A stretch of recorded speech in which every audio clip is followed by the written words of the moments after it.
Dzień dobry Państwu. Zapraszam do obejrzenia 5. części naszej greckiej tułaczki. W dzisiejszym odcinku opuszczamy Elafonisis i jedziemy na naszą plażę z muszelkami koło Profitis Ilias. Będziemy podziwiać wyjątkowe życie morskie na południowym Peloponezie.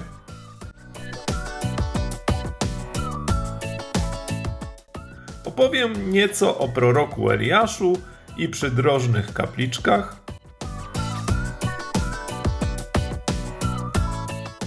Pokażę Wam najpiękniejszą drogę Peloponezu.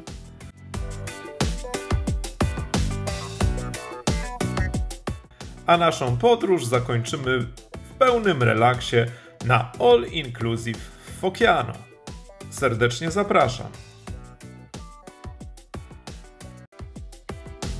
Pineski do tych i innych naszych miejsc znajdziecie Państwo na naszej stronie internetowej campigranci.pl/mapa podróży. Serdecznie zapraszamy. Za jakąś chwilę będziemy się zbierali i jedziemy na naszą plażę z muszelkami i tam będziemy sobie wędkowali wśród rybek. Żeby nie było, nasze wideo nie może obyć się bez Freddo Cappuccino. I co to jest? Freddo Cappuccino Latte, czyli białego Freddo Cappuccino. Dziewczyny się w tym lubują, ja pozostaję przy ciemnej kawie mrożonej. Tutaj trwa pasjonująca rozgrywka. Dziewczyny sobie zaraz będą wyrywać włosy, jak już dojdzie do końca. A tam jest piękna, piaszczysta plaża, na którą sobie pójdziemy, jak trochę słońce zelżeje, bo w tej chwili jest taki szczyt gorąca, szczyt upału i w takim momencie to najlepsze jest właśnie takie coś. O. No i jesteśmy już na pokładzie promu i będziemy płynąć teraz już na stały ląd. Tutaj na ten prom akurat trzeba było wjechać tyłem, ale drugi prom jest taki, że można wjechać przodem i wtedy on jest, ma dwie rampy, nie? A ten ma pojedynczą rampę. Hello! No ten kolor wody to jest niesamowite coś, nie? Ale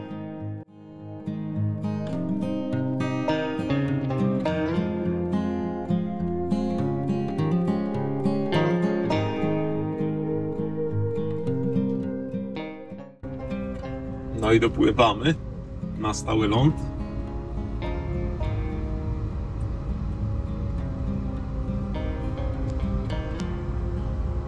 Przed nami Pelopones ponownie. Kurde, czy ja nie przywalę? Bokiem jedź. Jedź i na bok. Tak? Jo, o tak. Uważaj, czy możesz, bo nie wiem. Opuszczamy Elafonisis i kierujemy się dalej na południe, do dobrze nam znanego miejsca, które odkryliśmy podczas poprzedniej podróży. Leży ono niedaleko miejscowości o nazwa, która w polskim tłumaczeniu brzmi Prorok Eliasz i jest położone blisko rezerwatu skamieniałego lasu. Droga nie jest szczególnie trudna, ale w miejscowości Agios Nikolaos nawigacja uparcie prowadzi przez wąskie centrum wioski. My polecamy je ominąć, korzystając z trasy będącej swojego rodzaju obwodnicą tej miejscowości. W tym miejscu na filmie widać ten skręt w lewo do centrum miejscowości. Że poszła po kaktusa przydrożnego.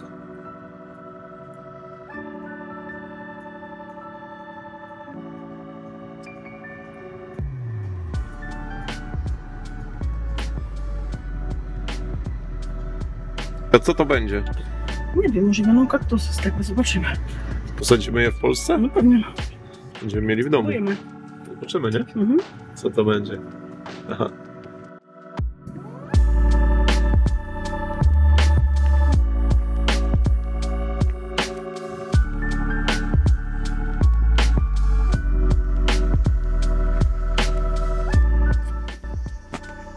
Dzień dobry Państwu.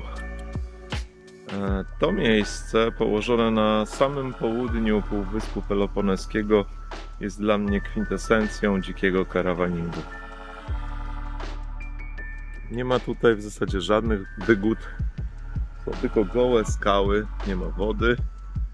Jedyne ze zdobyczy cywilizacji to są tylko śmietniki, które się tam znajdują. A tak poza tym jesteśmy tutaj całkowicie na własnym utrzymaniu, że tak powiem. Co jest ciekawego tutaj? Tam w tamtym kierunku jak się pójdzie, to tam są te muszelki i skamienieliny sprzed wielu milionów lat. Tu jest wybrzeże całkowicie skaliste. Pod wodem są takie zalążki małych raf, nawet ja bym powiedział. Rybki przy nich pływają. No fenomenalne miejsce do nurkowania. Za chwilę wam pokażę, jak wygląda tu życie podmorskie. A tam gdzieś na środku jest taka skałka, taki kamień, na którym można stanąć. Jej stąd nie widać w tej chwili. Nie? Także bardzo piękne, dzikie miejsce. Godne polecenia i za każdym razem jak jesteśmy tutaj w tym rejonie Peloponezu, to je odwiedzamy. Idziemy w kierunku skamienielin. Tutaj jak zeszliśmy w dół plażą, idziemy taką po czarnej plaży. Ogromnie gorący jest ten piasek. I idziemy szukać skamienielin. Już tam u góry coś wystaje. Na tej czarnej plaży znalazłem coś ciekawego. Nie widać, ale wygląda to jak ślady po traktorze, ale to są ślady żółwi. Były tu żółwie i chodziły aż tutaj do końca plaży doszły. Wiesz? Są i muszelki zatopione w tym zboczu.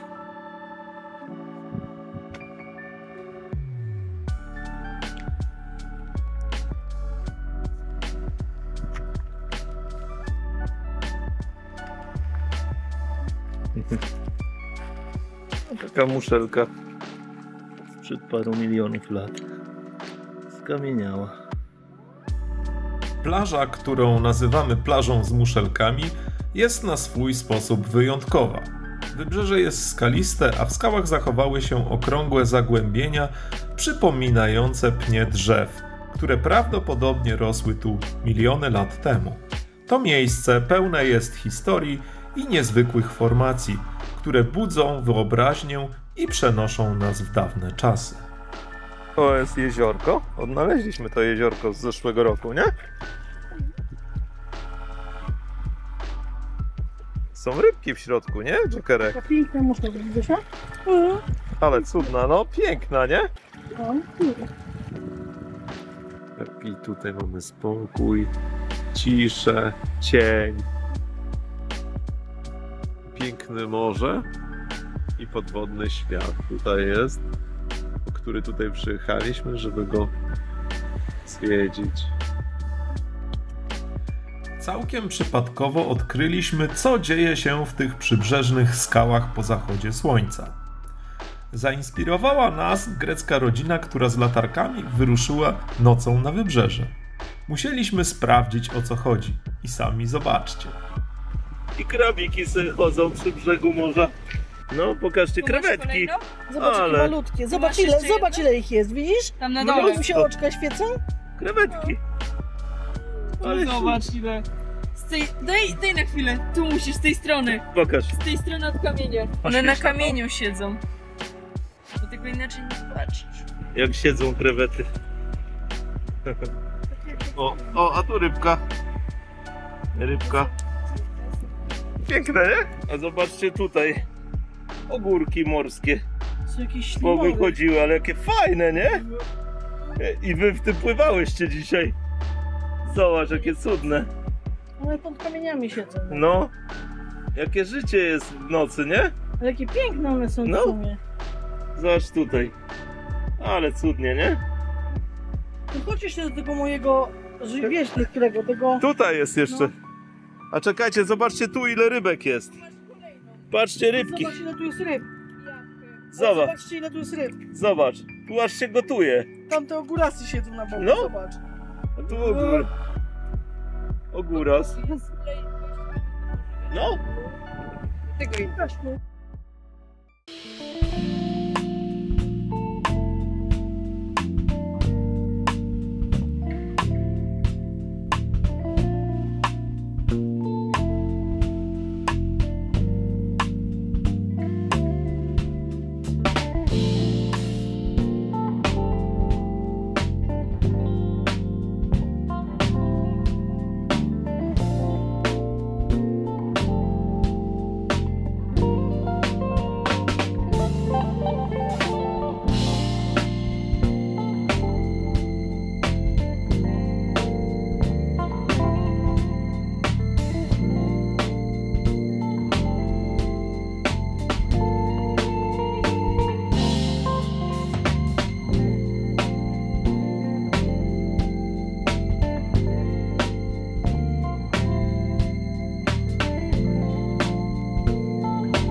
Nurkowanie w wodach Morza Jońskiego to prawdziwa przyjemność, której można oddawać się bez końca. Na południu Peloponezu na początku lipca temperatura wody sięga około 30 stopni Celsjusza. Wybrzeże jest tu skaliste, co czyni nurkowanie niezwykle interesującym. Można spotkać różnorodne gatunki ryb, a szczęściarze mogą trafić na kolorowe muszle lub nawet zobaczyć żółwia.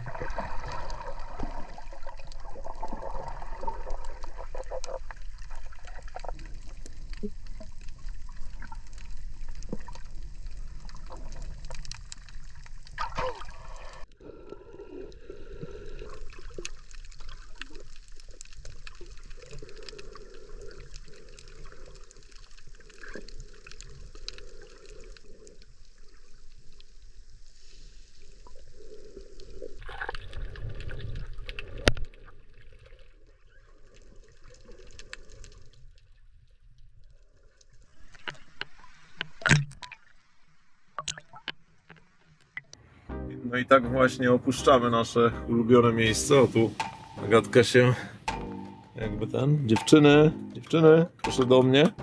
O, jest i Zosia, tak? Jak wam tutaj było, dziewczyny?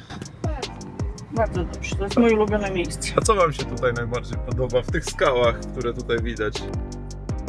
Podwodne życie. Podwodne życie, Zosia mówi. A mama? Co byś powiedziała? Się tu wszystko. Wszystko, spokój, cisza, krabiki w nocy, żółwie składające jaja, nie? Coś pięknego. Będziemy mieli przed oczami to miejsce, na pewno. Długie zimowe wieczory. Opuszczamy plażę z muszelkami i za pierwszy cel obieramy pobliską miejscowość Prophitis Ilias.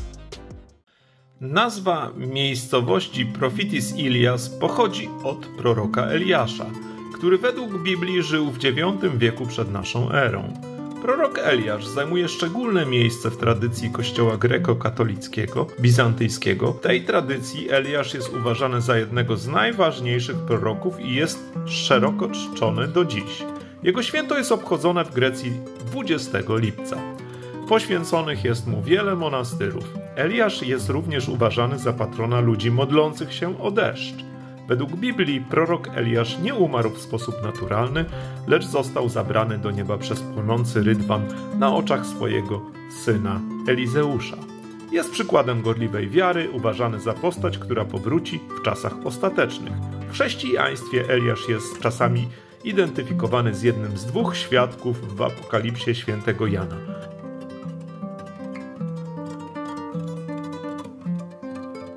Skoro w naszym filmie pojawił się temat religii, to warto wspomnieć o przydrożnych kapliczkach, które mijamy podczas podróży przez Grecję. Te kolorowe kapliczki, zwane ikonostazji, mają głębokie znaczenie religijne i kulturowe. Ich obecność na poboczach dróg, w górach czy na skrajach wiosek świadczy o pobożności oraz szacunku dla zmarłych i świętych. Kapliczki najczęściej stawiane są w miejscach, gdzie doszło do tragicznych wydarzeń, takich jak wypadki drogowe, i stanowią upamiętnienie osób, które tam zginęły. Niektóre kapliczki powstają również jako wyraz wdzięczności za otrzymane łaski lub cudowne wydarzenia, które miały miejsce w danym miejscu. Są miejscem, gdzie wierni mogą zatrzymać się na krótką modlitwę podczas podróży.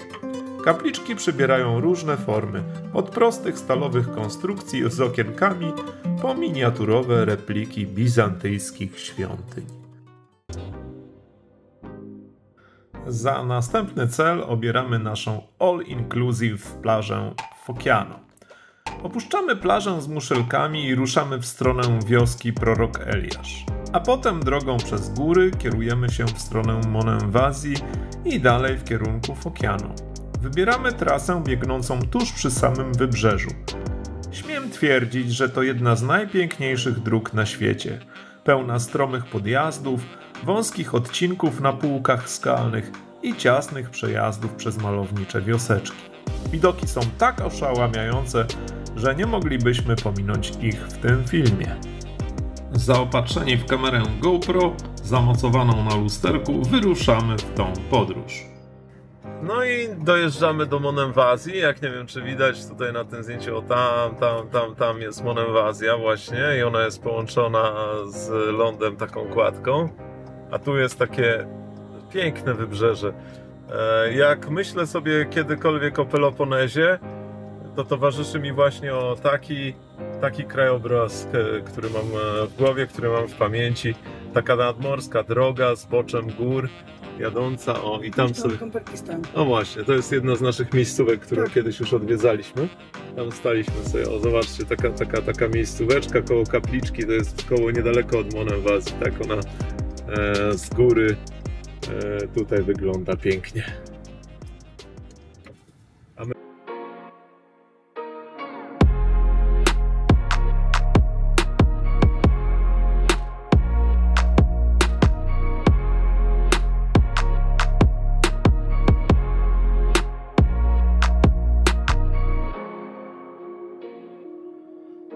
Droga z Monemwazji do Fokiano nad Morzem Egejskim to wyjątkowo malownicza trasa, która prowadzi przez niezwykłe krajobrazy Peloponezu.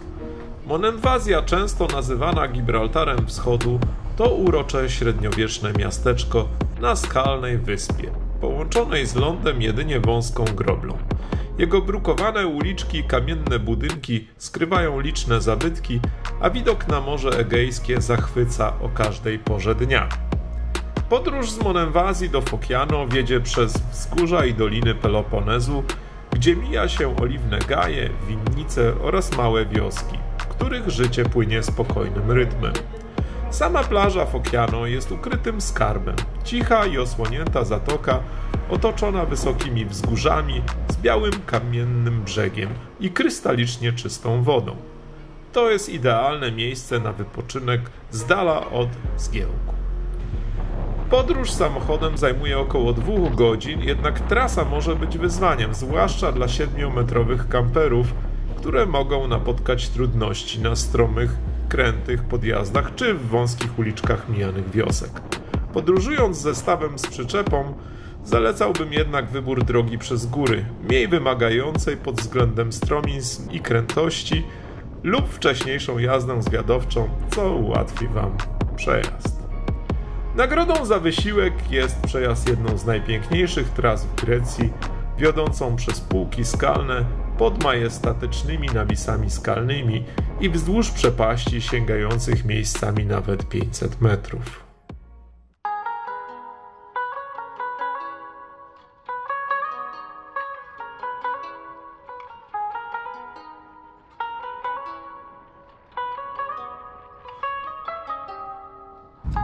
Halo, halo, halo! To jest nasza najbardziej ulubiona część drogi właśnie.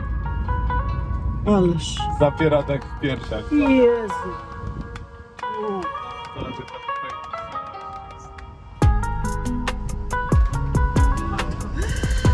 Jezu, ja się tam spojrzałam jeszcze do tego. Nie, dziękuję. Weź jedź.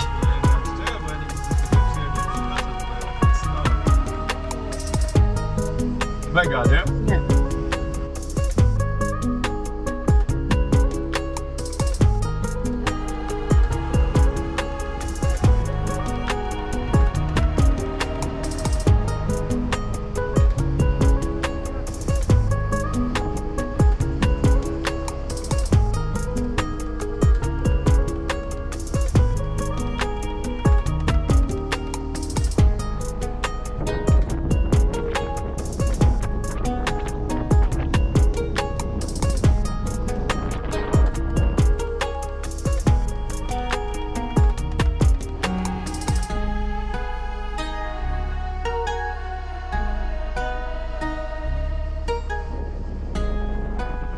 Pustelnia.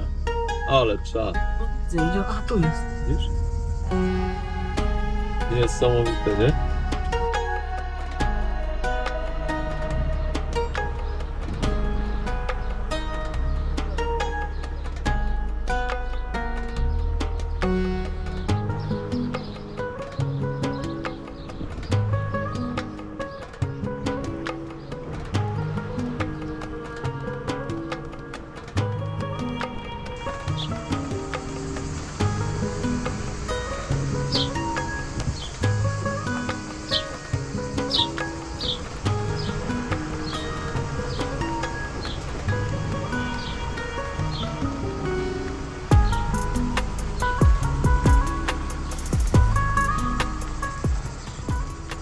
No i tak wjeżdżamy w te wioseczki.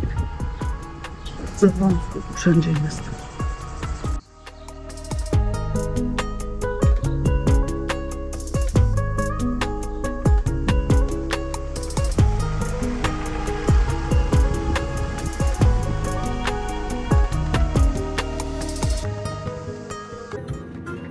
Zobaczcie, zobaczcie, jak ta dziewczyna kieruje.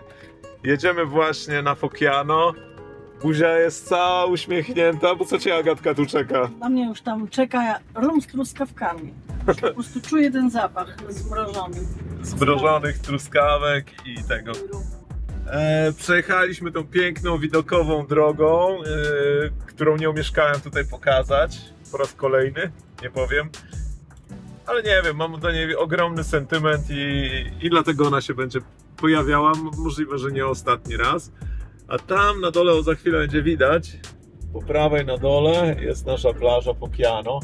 No i oczywiście jest flauta, bo jest osłonięta od północy. Dzisiaj strasznie wieje z północnego brzegu, więc będziemy mieli pełną lampę.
Tradycyjnie, gdy dojeżdżamy na miejsce, witają nas zapraszające znaki.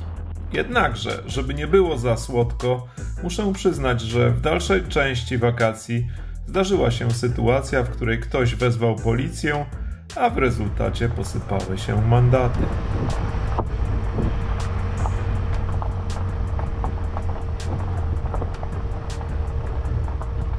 Dzień dobry, panie Łukaszu, ponownie się widzimy. Niech pan opowie, jak drogi Peloponezu? Bardzo fajnie. Jak się jeździ po nich przyczepą? Wąsko. Patrzę, czy zmieści się pod balkonem, czy nie zmieści się pod balkonem. Ale ładnie te wioseczki, chyba te wioseczki są najbardziej... Wioseczki, wąziutkie, ciaśniutkie. Zawsze zastanawiam się, czy się zmieszczę, czy się nie zmieszczę. A góry? Góry rewelacja, na sam szczyt dzisiaj wjechaliśmy, jak tylko dało się wjechać. Pięknie. Na samym szczycie totalnym byli ze wszystkich stron, widzieliśmy tylko czubki pozostałych górek, jak żeśmy dojechali, nie? A jak pierwsze wrażenia z Fokiano? Śliskie kamienie w wodzie. Dzień dobry, pani Agnieszko, pani też będzie ten... Jakie wrażenia? Jakie wrażenia właśnie? Błędnik ogłupiał.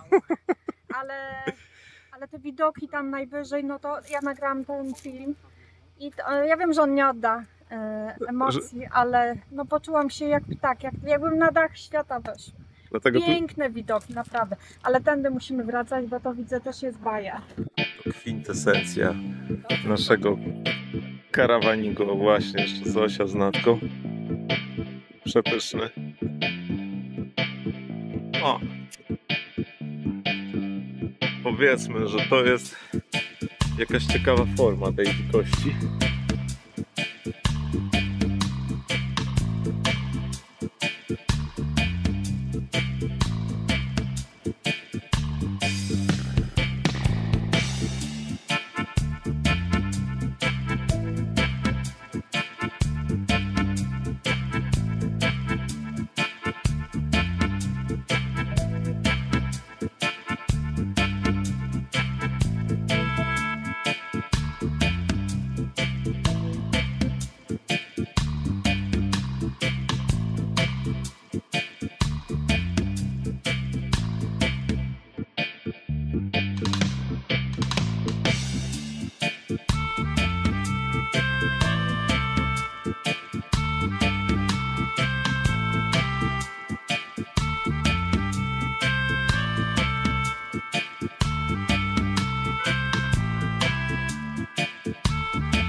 I jesteśmy w tawerni Costa Mare. Co ciekawe, łóżka tu są za darmo. Jesteśmy tutaj co roku, już od kilku lat. Dlatego z przyjemnością tu wracamy. Tu polecamy u tego pana zakupić miodek. Pan ma również warzywka takie z własnego ogródka i zasiadkę pomidorów i tutaj ogórka. 3 euro bierze. Także polecamy, bardzo dobry miód górski. Tawerna Costa Mare wzięła swoją nazwę od imion właścicieli Kosty i Marii. W naszym vlogu nie może zabraknąć kącika kulinarnego, więc tym razem chciałbym Państwu pokazać, co można spróbować nad brzegiem greckiego morza. Co zamówiłaś, Natka? Jagnięcinę, tak. To jest najlepsza duszona jagnięcina, jaką można zjeść. Zosia, co ty zamówiłaś dzisiaj? To się nazywa pasticcio. I to jest coś ale lasagna, ale nie do końca. I wygląda to przepysznie.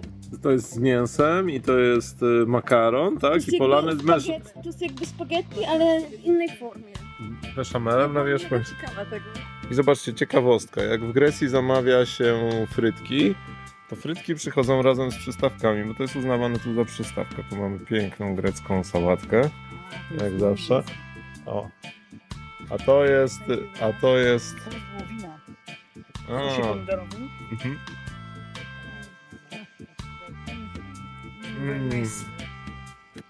A ja sobie zamówiłem kalmary. Kalmary tutaj to jest takie specjalne, malutkie kalmarki. Przepysznie. To jest kurczak w sosie cytrynowym i to jest specjalność restauracji Costa Mare, którą naprawdę polecamy. O. Ale królową naszego dzisiejszego stołu jest jagnięcina, duszona w niskiej temperaturze. Mięso jest delikatne, aromatyczne, rozpływa się w ustach, a długi proces duszenia wydobywa głębię smaku, którą trudno opisać słowami. To prawdziwa uczta, która idealnie oddaje smak greckiej kuchni. Na Fokiano spędziliśmy przemiłe chwile w towarzystwie naszych znajomych z Rzeszowa i Kętrzyna, których serdecznie pozdrawiamy. Mam nadzieję, że dzięki temu filmowi będziecie miło wspominać te chwile, które spędziliśmy razem. I na tym chciałbym zakończyć dzisiejszy odcinek i zaprosić Państwa na obejrzenie kolejnego, w którym pokażemy Nauplion, Salanti i oczywiście na koniec Gomati.